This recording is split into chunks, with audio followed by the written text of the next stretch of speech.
Welcome to CBSE Knowledge Hub, Class 10 Maths Support Material Chapter number 11 Areas related to Circle के Support Material में question number 56 से continue करेंगे। इससे पहले question number 1 से 55 channel में अपलोड है, आप जाके देख सकते हो। सो स्टार्ट करते हैं क्वेश्चन नंबर 56 से। Find the number of revolution made by a circular wheel of area 6.16 metre square. आपको नंबर ऑफ रिवॉल्यूशन यानी कि नंबर ऑफ रोटेशन निकालना है एक सर्कुलर व्हील का, जिसका एरिया आपको गिवन है 6.16 metre square in rolling a distance of 572 metre, और जो डिस्टेंस कवर करने वाला है वो है 572 मीटर।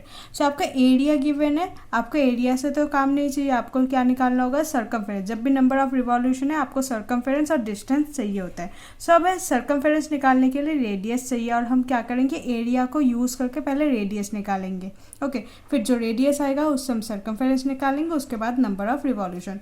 तो देखो कैसे होगा, एरिया ऑफ व्हील जो मेंशन है वो लिखते हैं, area of wheel is given that 6.16 metre square. Area of wheel, wheel यानी कि सर्कल होता है, so pi R square. So area of circle होता है पाई आर स्क्वायर 6.16। पाई का वैल्यू 22/7, आर तो हमें पता नहीं, आर ही निकालना है, so R square equal to 6.16। Okay, अब देखो 22 और 7 है, सो 7 उधर चला जाएगा ऊपर और 22 नीचे, सो आर स्क्वायर ऐसे ही रहने देंगे। R square equal to 6.16 multiply 7/22। ये पॉइंट हट गया, पॉइंट हटने से नीचे आ गया 100। अब सिंपल कैलकुलेशन करेंगे, देखो के टेबल में जाएगा 2 11 जा 22 एंड 2 300 8 जा 616। नेक्स्ट 11 के टेबल में जाएगा 11 1 जा 11 28 जा, तो ऊपर क्या रह गया, R square equal to 28 multiply 7/100। ठीक है, 28 मल्टीप्लाई 7 इज 196/100। 0 नीचे जो है ये हम डेसिमल में शिफ्ट कर देते हैं, तो ये क्या होगा 1.96 आर स्क्वायर जो होगा वो होगा। ठीक है, अब देखो स्क्वायर इधर आएगा तो ये हो जाएगा root R equal to root 1.96। 196 किसका रूट होता है, 14 का। सो यहाँ पर डेसिमल में है, सो क्या होगा, आर इक्वल टू 1.4। तो आर का जो हमें रेडियस मिल गया, रेडियस है 1.4 मीटर। अब हमें निकालना क्या है, सर्कमफेरेंस निकालना है। तो सर्कमफेरेंस सिंपल लिखेंगे, सर्कमफेरेंस का formula, circumference of wheel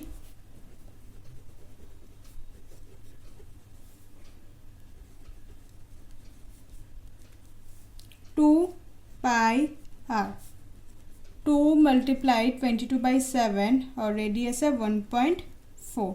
so 7 1 जा 7, 0.2 जा 2, 22 जा इज 44 एंड 44 0.2 इज 8.8 मीटर। सो हमें सर्कमफेरेंस मिल गया 8.8 मीटर। अब हमें निकालना क्या था, number of revolution. So number of revolution का फॉर्मूला क्या होता है, number of revolution equal to distance by circumference. अब हमें डिस्टेंस गिवन है 572 मीटर। ओके, सो डिस्टेंस जो है 572 मीटर है, और सर्कमफेरेंस अभी निकाला 8.8। अब देखो ये वाला पॉइंट हट गया, ऊपर आ गया मल्टीप्लाई 10। सो नंबर हमें क्या मिला, 5720/88। अब सिंप्लीफाई करेंगे, सो देखो 2 के टेबल में 44 2860, अगेन 2 के टेबल में 22 1430, अगेन 2 के टेबल में 11 जा एंड 715, एंड लास्ट 11 के टेबल में जाएगा 11 1 जा 1165 जा। तो हमें क्या मिला, नंबर ऑफ रिवॉल्यूशन जो है 65। So this is the answer. Okay, so number of revolution equal to 65. Next question number 57. 3 horses are tied at the vertex of a triangular park of side 35 meter, 84 meter and 91 meter with the help of a rope of length 14 meter each. तो पहले diagram से समझो, एक triangle है, triangular park है,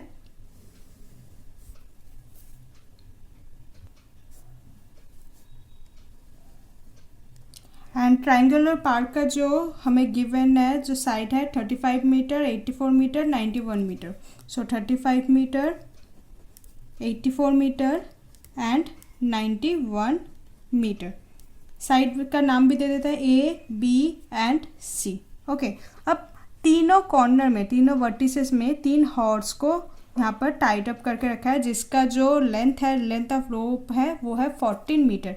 यानी कि तीनों साइड जो हॉर्स को टाइट अप करके रखा है वो ऐसा होगा. जो हॉर्स है वो उसका एरिया जो होगा ये, तो जो हॉर्स का जो रोप का लेंथ है वो है 14 मीटर. दैट मीन्स यहाँ से यहाँ तक ये 14 मीटर होगा हर जगह. ठीक है. सो आपको निकालना है कि एरिया ऑफ ग्रेज कितना किया है. तो अगर आप क्वेश्चन को थोड़ा समझो तो देखो ये एक सेक्टर फॉर्म होगा, तो आप सेक्टर से थोड़ा सा हिंट मिल गया. सो फॉर ग्रेजिंग एरिया हम क्या निकालेंगे, area of sector for 3 horses. But हमें यहाँ पर थीटा नहीं पता, यानी कि देखो तीनों जगह तीनों अलग अलग एंगल होगा. सो लेट्स सपोज इसे हम θ1 दे देते हैं, इसका हम θ2 दे देते हैं एंड इसे हम θ3 मेंशन कर लेते हैं. तो हमें निकालने का calculate the ratio of area which can be graze to the area which can't be graze. तो हमें निकालना क्या है कि हमें रेशियो निकालना है एरिया ऑफ ग्रेज एरिया का और जो एरिया ग्रेज नहीं हुआ.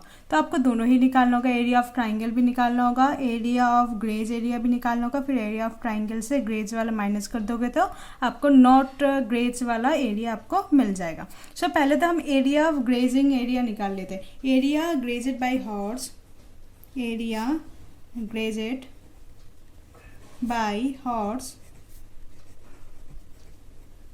क्या होगा. देखो ये एक सेक्टर है, ये एक सेक्टर है, ये एक सेक्टर है, तीनों अलग अलग सेक्टर है. सो तीनों के लिए लिखेंगे थीटा.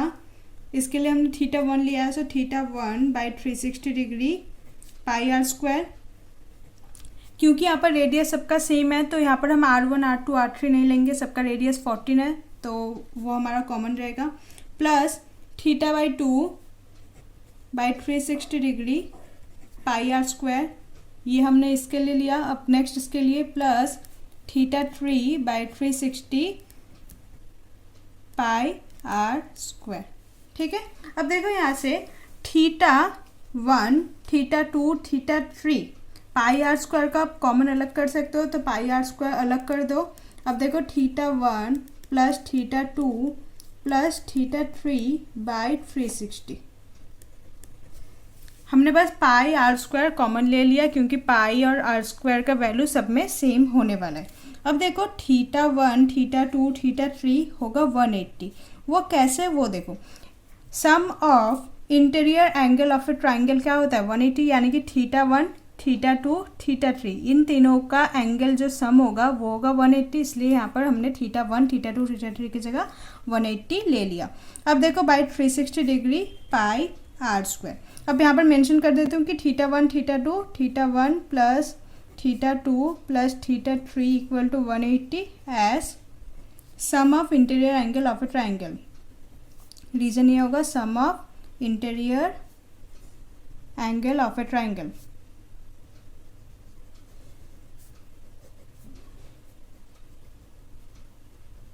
ओके.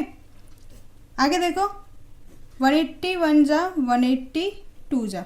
ठीक है. तो क्या रहेगा हमारा 1/2 पाई आर स्क्वायर. अब पाई और आर का वैल्यू पुट कर देता है. 1/2 पाई का वैल्यू है 22/7. आर जो है हमारा 14 है. देखो आर जो है हमारा 14 होगा. सो 14 मल्टीप्लाई 14. 2 1 जा 2, 11 जा 7 1 जा 7 2 जा. सो 11 2 जा इज 22 मल्टीप्लाई 14 क्या होगा 308 मीटर स्क्वायर. ओके. सो हमें ग्रेजिंग एरिया मिल गया 308 मीटर स्क्वायर. तो लिख लेते हैं ये है हमारा ग्रेजिंग एरिया.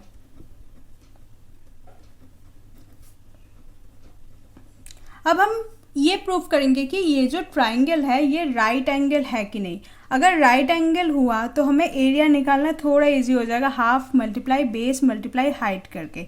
इन केस अगर राइट एंगल ना होता तो आप हिरॉन्स फार्मूला जो आपने क्लास 9th पे पढ़ा है उसके थ्रू आप एरिया निकाल सकते हो, बट हम प्रूफ करेंगे कि ये राइट एंगल है कि नहीं। राइट एंगल है कि नहीं ये प्रूफ करने के लिए हम क्या करते हैं, इन ट्राइंगल में जो भी साइड्स, दो साइड जो सबसे छोटा है, यानी कि देखो यहाँ पर सबसे बड़ा 91 है, तो इसे छोड़कर बाकी जो दो साइड का हम इसका स्क्वायर करके सम करेंगे।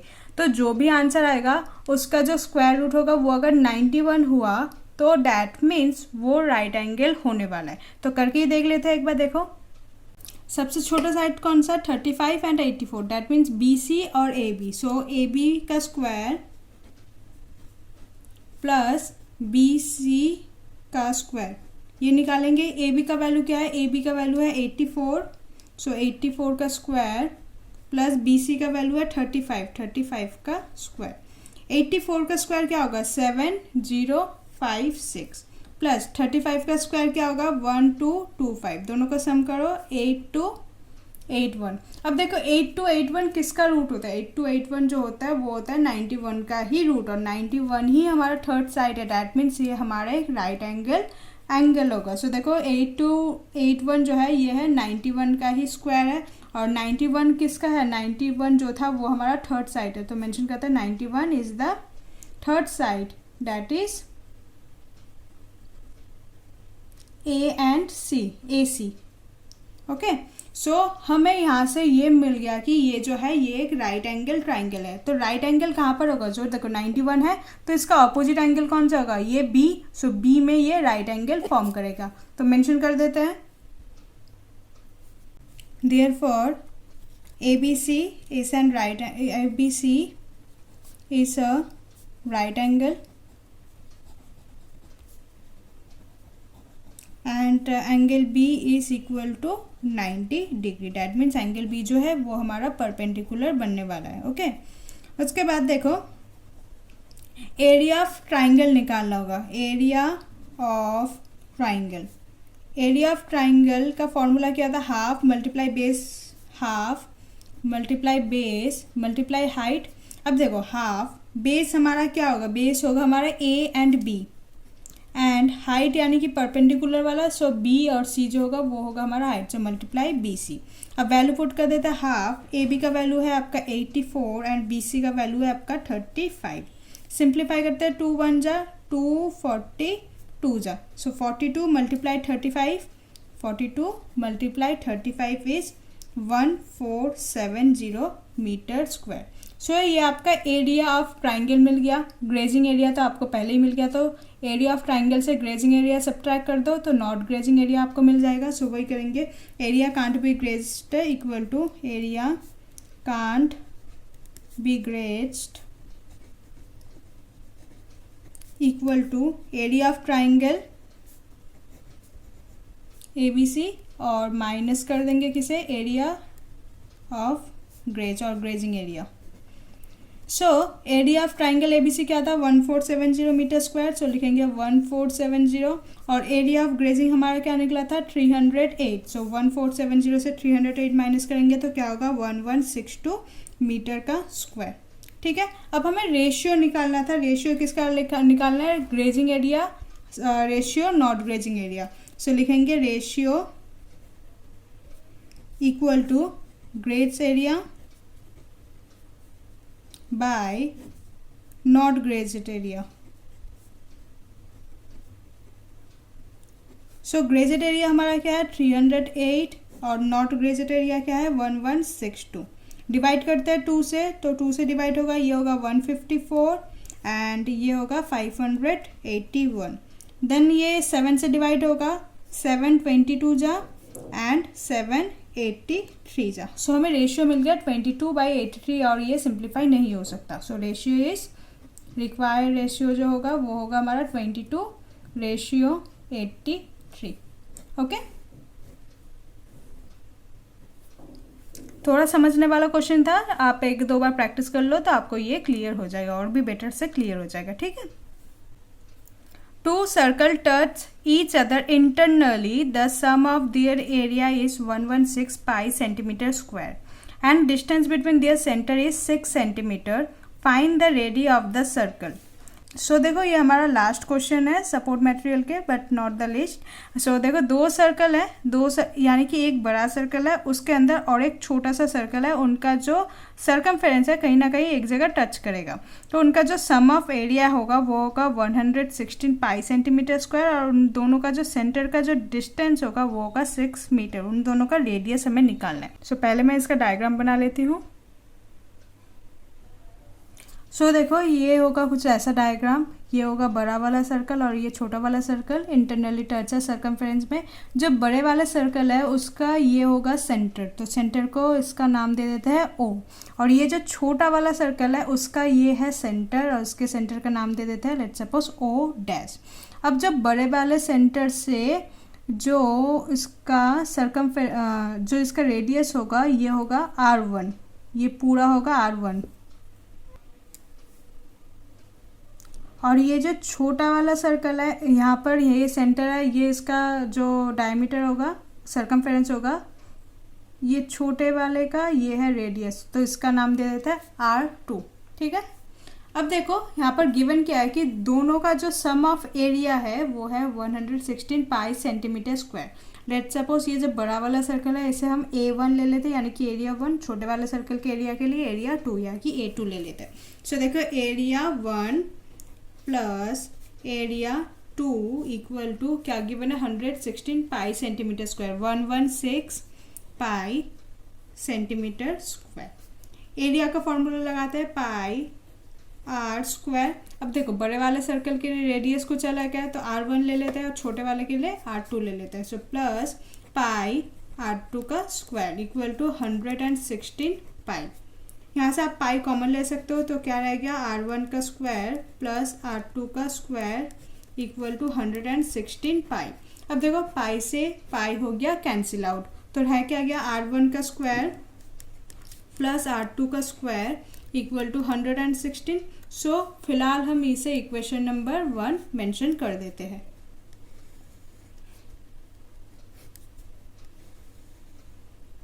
नेक्स्ट देखो distance between their centre is 6 centimetre. यहाँ पर इनका जो डिस्टेंस है सेंटर का तो वो जो होगा वो होगा 6 सेंटीमीटर। डैट मीन्स क्या होगा R1 से हम R2 माइनस कर दे तो इसका सेंटर का डिस्टेंस आ जाएगा, तो लिखेंगे distance between the radius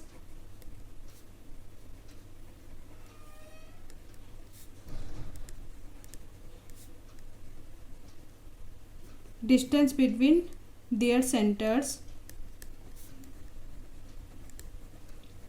centre का जो डिस्टेंस है वो हम ओ डैश बोल सकते हैं इसे, तो वो क्या होगा हमारा 6 सेंटीमीटर। डैट मीन्स अगर हम R1 से R2 को माइनस कर दे, देखो R1 से R2 को माइनस कर दे तो हमें बस ये वाला डिस्टेंस मिल जाएगा डैट इज 6 सेंटीमीटर। अब यहाँ से हम R1 का वैल्यू निकाल लेते हैं। R1 का वैल्यू जो होगा क्या होगा 6 सेंटीमीटर है और R2 यहाँ माइनस था वहाँ के ये प्लस में हो गया, सो प्लस R2।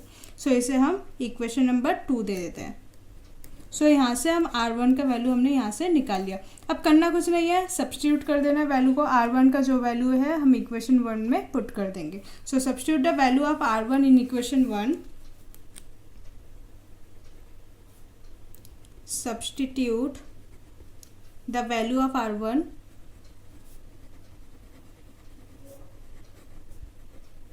इन इक्वेशन 1। इक्वेशन 1 हमारा ये है, सो इक्वेशन 1 के एक बार लिख लेते हैं। R1 का स्क्वायर प्लस R2 का स्क्वायर इक्वल टू 116। R1 की जगह 6 प्लस R2 सब्स्टिट्यूट करेंगे तो लिखेंगे 6 प्लस R2 का स्क्वायर प्लस ये वाला R2 का स्क्वायर इक्वल टू 116। आगे देखो 6a प्लस बी स्क्वायर का आइडेंटिटी लगेगा तो क्या होगा a square plus B square plus 2a and b, और ये वाला है R2 का स्क्वायर इक्वल टू 116। 6 का स्क्वायर क्या होगा 36 प्लस R2 का square plus 2 6 is 12 R2 plus R2 का स्क्वायर इक्वल टू 116। R2 का स्क्वायर क्या हो जाएगा 2 R2 का स्क्वायर। तो करते हैं नेक्स्ट पेज में। ये R2 का स्क्वायर मिलके क्या हो जाएगा 2R2 का स्क्वायर प्लस ये वाला 36 प्लस 12R2 इक्वल टू 116। ठीक है, अभी ये 116 इधर आ जाएगा, माइनस में हो जाएगा। सो 2R2 का square plus 12R2 plus 36 minus 116 equal to 0। बस 36 को पोजीशन चेंज किया और कुछ नहीं किया यहाँ पर। प्लस 36 माइनस 116 क्या होगा -80, और यहाँ पर क्या रह गया 2R2 का square plus 12R2 equal to 0। ठीक है, अब देखो यहाँ से हम 2 कॉमन ले सकते हैं। सो 2 कॉमन ले लेंगे तो क्या रह गया यहाँ पर R2 का square plus 6R2 minus 40 equal to 0। ये जो 2 है ये इधर आ जाएगा। सो 0/2 इज 0। सो 2 यहाँ से कैंसिल हट गया है यहाँ से। सो हमें क्या मिला R2 का square plus 6R2 minus 40 equal to 0। अब क्या करेंगे हम, अब करेंगे middle term splitting, middle term splitting, जिसे हम मिड टर्म स्प्लिटिंग भी कहते हैं। सो इसमें क्या करना होता है हमें, जो 40 है 40 को आर स्क्वायर का जो कोफिशिएंट है यहाँ पर कोफिशिएंट 1 होगा। सो 40 मल्टीप्लाई 1 करेंगे। सो इसका कर लेते हैं एक बार, देखो 40 मल्टीप्लाई 1 40, तो इसका हम प्राइम फैक्टराइजेशन निकालेंगे। सो 2 20 जा 40, 2 10 जा 20, 2 5 जा 10 एंड 5 1 जा 5। सो हम इसमें प्लस या माइनस मल्टीप्लाई ऐसे कुछ करेंगे ताकि हमें 6 आ जाए।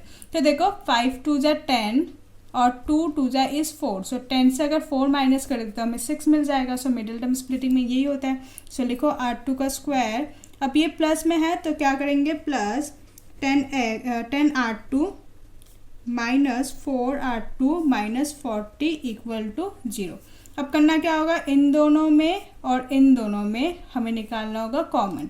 सो यहाँ से हम कॉमन में ले सकते हैं R2, तो यहाँ पर क्या रह गया R2 प्लस 10, और सिमिलरली यहाँ पर भी ब्रैकेट में R2 प्लस 10 ही होगा। यहाँ पर क्या लिखेंगे -4, देखो -4R2 जा इस -4R2 माइनस प्लस जा -4 10 जा इस 40। सो ये हमें मिल गया। अब जो ब्रैकेट में लिखा है वो एक बार लिखो, क्योंकि ब्रैकेट में देखो दोनों साइड सेम होता है, और जो ब्रैकेट के बाहर है उसे अलग ब्रैकेट में कर दो, R2 माइनस 4। अब यहाँ से हम R2 दो फैक्टर मिल गया हमें। सो देखो R2 plus 10 equal to 0 equate कर दो, R2 का वैल्यू आ जाएगा R2 इक्वल टू -10। अब पता है आपको रेडियस कभी नेगेटिव नहीं हो सकता, तो ये वाला तो वैल्यू हमें नहीं चाहिए। अब यहाँ होगा R2 minus 4 equal to 0। So R2 यहाँ पर -4 है, वहाँ पर आके +4, तो इसका जो रेडियस है हमें मिल गया 4 सेंटीमीटर। ठीक है, सो हमारा जो रेडियस होगा 4 सेंटीमीटर। अब हमने वैल्यू पुट कर लिया था, जो R2 है वो अगर हमारा 4 सेंटीमीटर है, हमने इक्वेशन 2 में देखा था R2 equal to 6 plus R2। ठीक है, इक्वेशन 2 में था R1 equal to 6 plus R2। So R1 का वैल्यू निकालना है। सो 6 प्लस R2 क्या होगा हमारा +4। सो 6 + 4 इज 10। दैट मीन्स हमें रेडियस मिल गया दोनों का, एक है R2 का है 4 सेंटीमीटर और R1 जो होगा वो होगा हमारा 10 सेंटीमीटर। सो लिखेंगे द रेडियस आर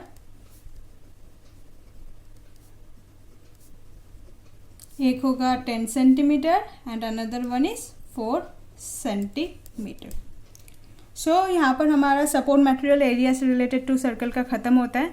इसके बाद हमें कौन सा चैप्टर करना है आप कमेंट सेक्शन में ज़रूर सजेशन दीजिएगा, एंड अगर कोई डाउट है तो ऑब्वियसली कमेंट सेक्शन में पूछ लीजिएगा। Hope you like this video, please like share and subscribe. Thank you.